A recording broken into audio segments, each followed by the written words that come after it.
Qahramon postidan 1 kilometr o'tgan navbatda uyimizga keldik. Bu uyimizda 1.9 sotu, 5 ta xona, 3 ta sanuzul. Ko'rayotgan bo'lsanglar, shunaqa uydan 3 ta tushgan. Bu uyimizni 40 kvadrat kichkina, narxi 180 ming. Bularni 195 mingdan. Hozir ichini obzor qilib beraman, ko'ringlar. Uy sifat yaxshi qurilgan. Bu yerda mana ko'rayotgan bo'lsanglar, zona qilib chiroyli narsalar ekib qo'yishgan. Ko'chalar ko'rayotgan bo'lsanglar, katta kengina asfalt qilingan. Kanalizatsiya bor.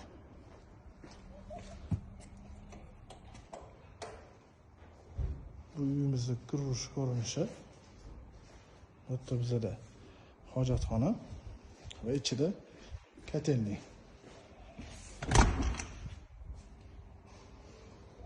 Bu yerda bizda yozgi oshxona qilib qilingan. Ko'rayotgan bo'lsanglar, suv, gaz, hamma narsa o'tkazilgan. Bu yerda bizda zeleniy zona qilib joy qoldirilgan. Ko'rayotgan bo'lsanglar, bitta mashina bemalol sig'adi. Uy ichini ko'ramiz.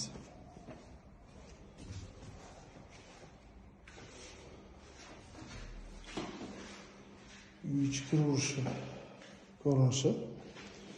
Yo'ldan boshlasak, bu yerda bizda oshxona. Oshxonadan ko'rayotgan bo'lsanglar, kattagina, chiroyli pardalarni qo'yishgan. Kuxnya mebelni ham yaxshisini qo'yishgan.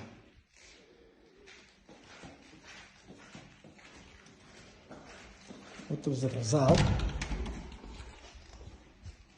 Zalimiz ham kattagina.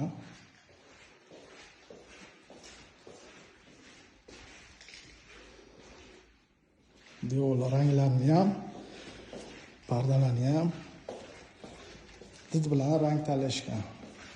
Bu yerda bizda sanuzul.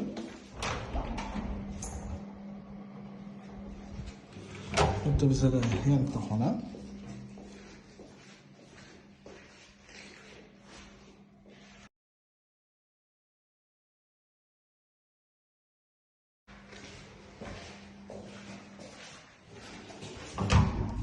Yana bitta xonamiz bor.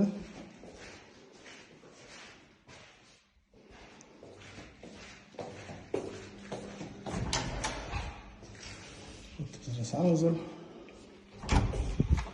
Bitta ko'rayotgan bo'lsanglar, yana bitta xona.